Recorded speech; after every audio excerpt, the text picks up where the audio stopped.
Understanding Local and Regional Building Requirements. Welcome to Building Knowledge 101. Increase your understanding about factors that impact local and regional building requirements, such as high-velocity wind zones. Other things to be aware of is local and regional requirements. Understanding the locational and regional requirements critical for all designs commercial construction. The location of a project can place it under local requirements that might not be applied to similar projects at other locations. One of the more common examples of this is on projects located within high-velocity wind zones or hurricane-prone zones. The photograph on the left is a hospital in Florida that requires impact-rated framing. This is designed for high-velocity wind speeds during hurricanes to prevent flying objects or debris from busting through and penetrating the building envelope.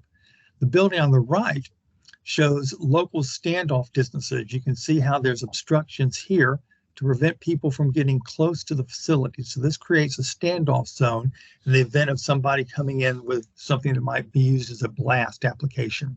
So that's going to keep a clear zone around the building.